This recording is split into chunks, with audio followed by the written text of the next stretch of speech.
عورت کی کہانی ہے جس کا شوہر فوت ہو چکا تھا۔ اپنی ایک بیٹی اور بوڑھے باپ کے ساتھ رہتی تھی۔ وہ لوگ انتہائی غریب تھے۔ غربت کا یہ عالم تھا کہ گھر میں کسی دن پکانے کو کچھ ہوتا تھا اور کسی دن فاقہ کرنا پڑتا تھا۔ اگر صبح کچھ کھانے کو مل گیا تو رات کو بھوکا سونا پڑتا تھا۔ وہ چھوٹی سی فیملی اس حال میں بھی صبر کے ساتھ اللہ کا شکر ادا کرتے ہوئے زندگی کی گاڑی کو چلا رہی تھی۔ وہ عورت کہتی ہے کہ ایک دن ہم صبح سے بھوکے تھے اور شام ہو گئی تھی، لیکن کھانے کی کوئی امید نہ بنی۔ بھوک کی وجہ سے تو ہم پریشان تھے ہی، لیکن ساتھ یہ بھی ہوا کہ شام کو بیٹی کو بخار ہو گیا۔ کچھ گھنٹوں میں بخار میں تیزی آ گئی۔ گھر میں تو کھانے کو بھی کچھ نہیں تھا۔ دوائی کے پیسے کہاں سے آتے؟ ڈاکٹر کو کیسے چیک کرواتے؟ عجیب بے بسی اور بے کسی کا عالم تھا۔ میرے سامنے میری بیٹی صبح سے بھوکی تھی اور بخار سے تپ رہی تھی، اور میری بے بسی تھی۔ بے اختیار میری آنکھوں میں آنسو جاری ہو گئے۔ میں نے اپنے ہاتھ پھیلائے اور آسمان کی طرف دیکھا۔ اے خدا، میں تجھ پہ ہی بھروسہ کرتی ہوں اور تجھ سے ہی مدد مانگتی ہوں۔ بے شک اس مشکل میں، آزمائش کی اس گھڑی میں تو ہی ہمارے لیے کوئی وسیلہ بنا سکتا ہے، تو ہی ہماری مدد کر سکتا ہے۔ یہ دعا کرنے کے بعد اٹھی، وضو کیا، بچی کے ماتھے پہ پانی میں بھگو کر گیلی پٹی رکھی اور خود آ کر حضور کی بارگاہ میں کھڑی ہو گئی۔ نوافل ادا کر کے خدا کے حضور اپنی بیٹی کی صحت یابی کی دعا کی۔ پٹی کو پانی سے بھگو کر پھر بیٹی کے ماتھے پر رکھا اور پھر خدا کے حضور التجا کرنا شروع کر دی۔ خدا سے بھروسے اور امید کے ساتھ مدد مانگنے لگی، اس یقین کے ساتھ کہ خدا اپنی رحمت کا کوئی نہ کوئی دروازہ ہمارے لیے ضرور کھولے گا۔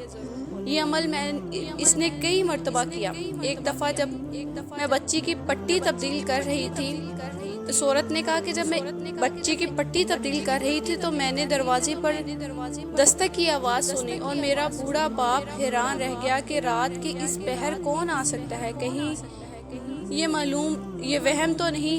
تو دروازے پہ دوبارہ دستک ہوئی تو میرے والد صاحب اٹھے اور انہوں نے جا کر پوچھا کون ہے، تو جواب آیا میں ڈاکٹر ہوں۔ میں اور میرے والد نے ایک دوسرے کو حیرت سے دیکھا کہ ڈاکٹر کیسے آ گیا، اس کو کس نے بلایا؟ خیر میرے والد صاحب نے دروازہ کھولا، ڈاکٹر صاحب اندر آ گئے۔ وہ تھوڑا جلدی میں تھے۔ انہوں نے پوچھا کہ مریضہ کدھر ہے؟ میں اسے اپنی بیٹی کے پاس لے گئی۔ ڈاکٹر صاحب نے بچی کو چیک کیا، اپنے بیگ میں سے انجیکشن نکال کر اسے لگایا اور پھر دوائی بھی دی اور ہدایت دی کہ یہ دوائی 3 دن تک استعمال کریں، آپ کی بچی انشاءاللہ ٹھیک ہو جائے گی۔ بچی کو چیک کرنے اور دوائیں دینے کے بعد ڈاکٹر صاحب نے کہا کہ لائیں میری فیس دیجیے، میں اب چلتا ہوں۔ میں نے آہستگی سے جواب دیا، ڈاکٹر صاحب ہم تو انتہائی غریب ہیں، آپ کی فیس دینے کے لیے تو ہمارے پاس پیسے نہیں ہیں۔ یہ بات سن کر ڈاکٹر صاحب حیران رہ گئے۔ اگر فیس دینے کے پیسے نہیں تو رات کے اس پہر مجھے بلایا کیوں تھا آپ نے؟ مجھے خواہ بے آرام کیا۔ میں نے پھر راستے سے جواب دیا، ڈاکٹر صاحب ہم نے تو آپ کو نہیں بلایا تھا، آپ تو خود ہی آئے ہیں۔ ڈاکٹر صاحب تھوڑا غصے میں آ گئے، اب آپ مجھ سے جھوٹ بول رہی ہیں، آپ کے فون کرنے کے بعد ہی تو میں یہاں آیا تھا، ورنہ مجھے کیسے پتا چلتا کہ یہاں کوئی مریض ہے؟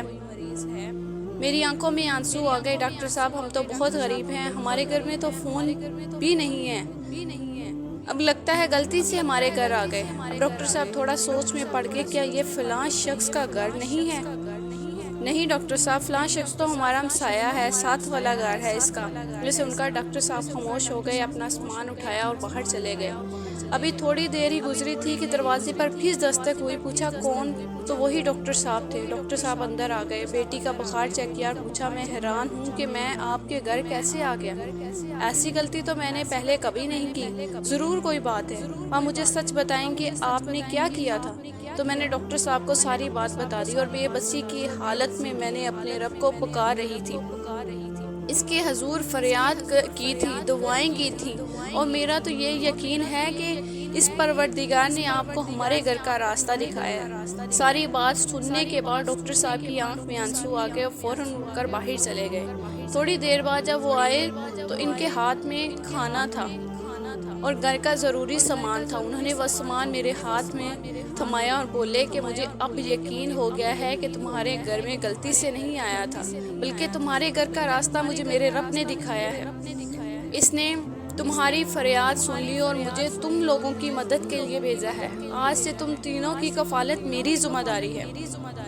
تو دوستو، یہ اس عورت کے بھروسے کی کہانی تھی کہ کیسے اس نے مشکل حالات میں بھی، جب کوئی امید، کوئی راستہ نہیں تھا، اس نے اپنے رب پہ بھروسہ رکھا اور اس سے ہی ایسی ہی مدد کے لیے پکارا۔ خدا پہ اگر ہم بھروسہ کریں، اپنی مشکلوں، مصیبتوں اور پریشانیوں میں اس سے مدد مانگے تو وہ ضرور ہماری فریاد سنتا ہے، بالکل ایسے ہی طریقے سے ہماری مدد کرتا ہے، یہ جو ہمارے گمان میں بھی نہیں ہوتا۔ بے شک مسلمانوں کو تو بس خدا پہ ہی بھروسہ کرنا چاہیے۔